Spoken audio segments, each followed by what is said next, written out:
ನಮ್ಮ ಅರ್ಜುನ ಆನೆ ಸತ್ತಿದೆ ನ್ಯೂಸ್ ಬಂದಿದ್ದರಿಂದ ನಮಗೆಲ್ಲ ಬಹಳ ಬೇಸರ ಆಗಿದೆ.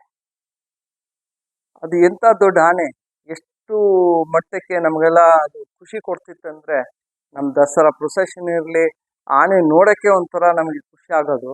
ಇವತ್ತು ಆನೆ ಇಲ್ಲ ಅಂದ್ರೆ ಬಹಳ ಬೇಸರ ಆಗತ್ತೆ. ಬಟ್ ಅದು ಹೇಗೆ ಸತ್ತು ಅಂದ್ಬಿಟ್ಟು ನಾವು ಅದನ್ನು ಸ್ವಲ್ಪ ಮಾಹಿತಿ ಕೊಡಬೇಕು, ಜನಕ್ಕೆ ಗೊತ್ತಾಗಬೇಕು. ಯಾಕಂದ್ರೆ ಇದನ್ನ ಫಾರೆಸ್ಟ್ ಡಿಪಾರ್ಟ್ಮೆಂಟ್ ಮುಚ್ಚಿಕ್ತಾರೆ. ಅದು ನಾವು ಅದ್ರ ಬಗ್ಗೆ ಮಾತಾಡಲೇಬೇಕು ಅಂದ್ಬಿಟ್ಟು ನಾನು ಜನಕ್ಕೆ ಮುಂದೆ ತಂದಿದ್ದೀನಿ. ಇದನ್ನ ಹೇಳೋದು ದಯವಿಟ್ಟು ನೀವು ಕೇಳಿ, ನೀವು ಸರ್ಕಾರಕ್ಕೆ ಇದು ಪ್ರಶ್ನೆ ಕೇಳಲೇಬೇಕಂತ ನಾನು ನಿಮ್ಮನ್ನ ಕೇಳ್ಕೊತೀನಿ. ಏನಂದ್ರೆ ಈಗ ಈ ಅರ್ಜುನ ಆನೆ ಜೊತೆಗೆ ಇನ್ನ 5 ಆನೆ ಕರ್ಕೊಂಡು ಹೋಗ್ತಾರೆ ಈ ಎಸಲೂರು ಜಾಗ, ಹಾಸನ್ ಡಿಸ್ಟ್ರಿಕ್ಟಿಗೆ.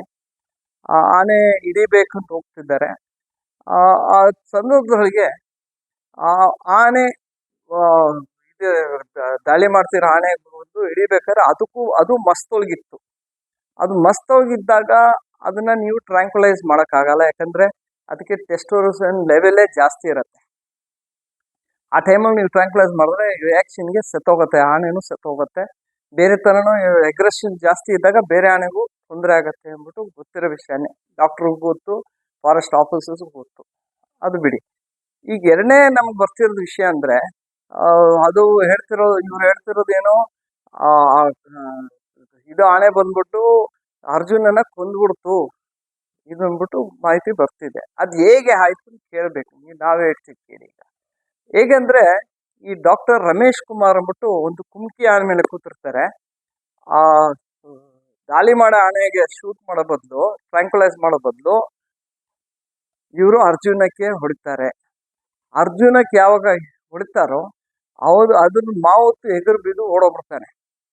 ಆಮೇಲೆ ಅರ್ಜುನ ಏನಾಗತ್ತೆ, ಟ್ರ್ಯಾಂಕ್ಯುಲೈಸ್ ಆಗೋದ್ರಿಂದ ವೀಕ್ ಆಗಿದ್ಮೇಲೆ ಅದು ಬಿದ್ದಾಗ ಆನೆ ಬಂದು ಇದನ್ನ ಚೆನ್ನಾಗಿ ಗುಂಬಿಡ್ತು, ಅದನ್ನ ಸಾಯಿಸುತ್ತೆ.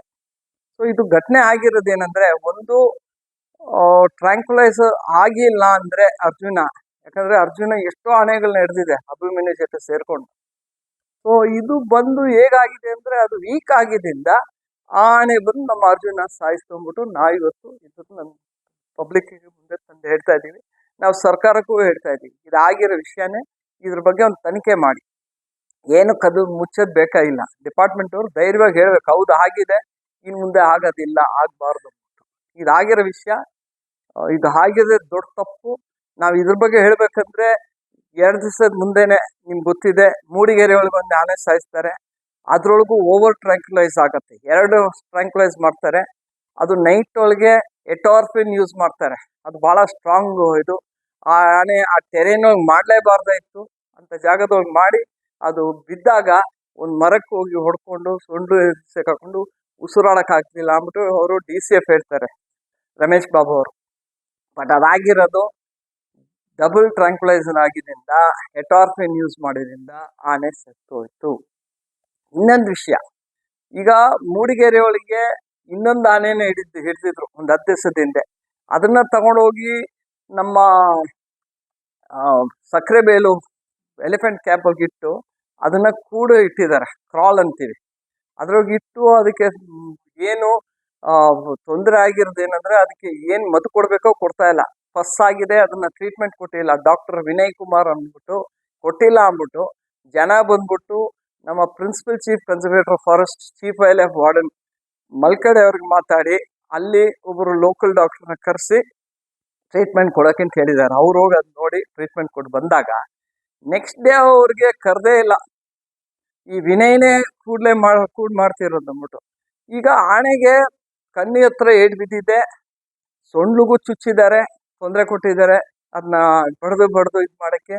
ಮತ್ತೆ ಕಾಲಿಗೆ ಕಟ್ ಹಾಕಿದ್ದಾರಲ್ಲ, ಅದರಿಂದ ಇದು ಬರ್ತಾ ಇದೆ, ಫಸ್ಟ್ ಹುಯ್ಕೋತಿದೆ. ಅದನ್ನು ಟ್ರೀಟ್ಮೆಂಟ್ ಕರೆಕ್ಟಾಗಿ ಕೊಟ್ಟಿಲ್ಲ ಇವರು.